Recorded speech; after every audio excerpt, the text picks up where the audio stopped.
অতিরিক্ত গরম, কালকেও যেরকম গরম আজকে এরকম গরম।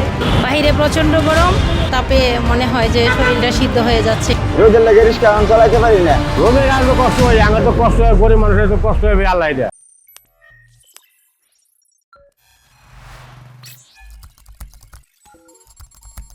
সারা দেশে প্রচণ্ড তাপপ্রবাহের কারণে জনজীবনের হাঁসফাঁস অবস্থা। শুধু মানুষ নয়, জীবজন্তুর প্রাণ হুমকির মুখে। এবার আরও ভয়াবহ তথ্য দিয়েছে আবহাওয়া অফিস। ভয়াবহ পরিস্থিতির মুখোমুখি হতে যাচ্ছে দেশ। চলতি মাসে প্রায় পুরো মাসই তাপপ্রবাহ অব্যাহত রয়েছে। 1948 সালের পর শুক্রবার তাপপ্রবাহের রেকর্ড ভেঙেছে, এই তথ্য জানিয়েছে বাংলাদেশের আবহাওয়া অধিদপ্তর। দেশে দফায় দফায় হিট অ্যালার্ট বা তাপপ্রবাহের সতর্কবার্তা জারি করছে আবহাওয়া অধিদপ্তর। টানা 2 থেকে 3 দিন 36 ডিগ্রি সেলসিয়াস তাপমাত্রার বেশি থাকলে তাকে তাপপ্রবাহ হিসেবে গণ্য করে আবহাওয়া অধিদপ্তর। সেই হিসেবে 36 থেকে 38 ডিগ্রিকে মৃদু তাপপ্রবাহ, 38 থেকে 40 ডিগ্রিকে মাঝারি তাপপ্রবাহ, 40 থেকে 42 ডিগ্রিকে তীব্র তাপপ্রবাহ এবং 42 ডিগ্রি তাপমাত্রার বেশি থাকলে প্রচণ্ড তীব্র তাপপ্রবাহ হিসেবে বিবেচনা করে আবহাওয়া অফিস। যুক্তরাষ্ট্রের অ্যারিজোনা স্টেট ইউনিভার্সিটির জুলি অ্যান্ড রাইগলি গ্লোবাল ফিউচার্স ল্যাবরেটরির তথ্য বলছে, এল লিনো লা নিনোতে পরিণত হচ্ছে। এল নিনোর সময় মৌসুমী বায়ু দুর্বল হয়ে যায়, প্রশান্ত মহাসাগরের উপরিভাগের পানি উষ্ণ হয়ে ওঠে এবং পূর্বের বাতাস স্বাভাবিকের চেয়ে দুর্বল হয়ে পড়ে। লা লিনোর সময় প্রশান্ত মহাসাগর জুড়ে বাতাস স্বাভাবিকের চেয়ে বেশি শক্তিশালী থাকে। একই সময়ে প্রশান্ত মহাসাগরের বেশিরভাগই শীতল থাকে। ব্রিটিশ দৈনিক দ্য গার্ডিয়ান গত 4 এপ্রিলের প্রতিবেদন বলছে, জলবায়ুবিদ ও আবহাওয়াবিদরা মনে করেন দক্ষিণ এশিয়ার জুড়ে একটি ঐতিহাসিক তাপপ্রবাহ অনুভব করা হচ্ছে।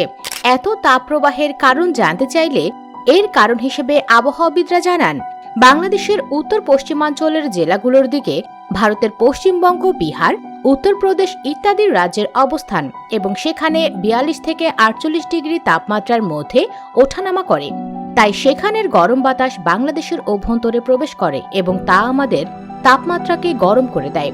সেই সাথে আরেকটি অন্যতম কারণের কথা উল্লেখ করেছেন, সেটা হচ্ছে জলবায়ু পরিবর্তন। বাংলাদেশের তাপমাত্রার ঊর্ধ্বগতিতে বৈশ্বিক উষ্ণায়নের ছোঁয়া লেগেছে। এছাড়া বনভূমির পরিমাণ কমে যাওয়া, ভূগর্ভস্থ পানির স্তর নিচে নেমে যাওয়া এবং শিল্পায়ন ও নগরায়ন বেড়ে যাওয়ার কারণেও সার্বিকভাবে তাপমাত্রা বাড়ছে বলে জানাচ্ছেন আবহাওয়াবিদরা। এই তাপপ্রবাহের স্থায়িত্বকাল সম্পর্কে জানতে চাইলে আবহাওয়াবিদরা জানান, বৃষ্টিপাত শুরু হতে দেরি হওয়ায় এবছর তাপপ্রবাহ সহসায় থামবে না, বরং সামনে আরও তাপপ্রবাহ আসছে এবং পুরো মে মাস জুড়ে সেটি চলতেই থাকবে। এমনকি তাপপ্রবাহের ব্যাপ্তিকাল আগের বছরগুলোকেও ছাড়িয়ে যেতে পারে, এমনটাই জানিয়েছেন বিবিসি বাংলাকে আবহাওয়াবিদরা।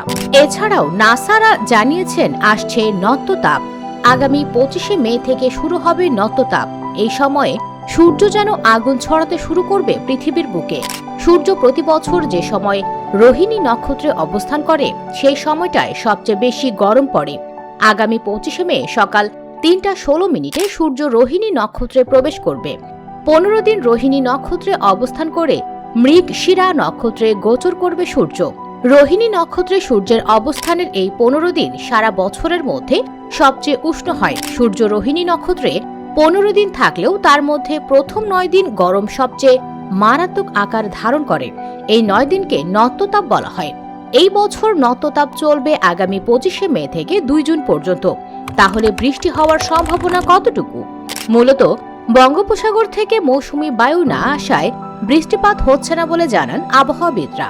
এবছর মৌসুমী বায়ু আসতে দেরি হচ্ছে, কাজেই ভারী বৃষ্টিপাতের জন্য আমাদেরকে জুন মাস পর্যন্ত অপেক্ষা করা লাগতে পারে, বিবিসি বাংলাকে বলেন আবহাওয়া অধিদপ্তর।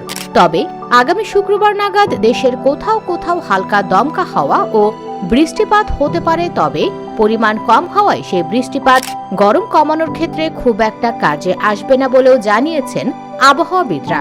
এত হিসেব নিকেশের পরেও প্রকৃতি যেন আমাদের ওপর দয়াশীল হয়, তাই আমাদেরও উচিত প্রকৃতির ওপর নিষ্ঠুর আচরণ না করা, বরং বেশি বেশি বৃক্ষরোপণ করি এবং গাছের প্রতি যত্নশীল হই।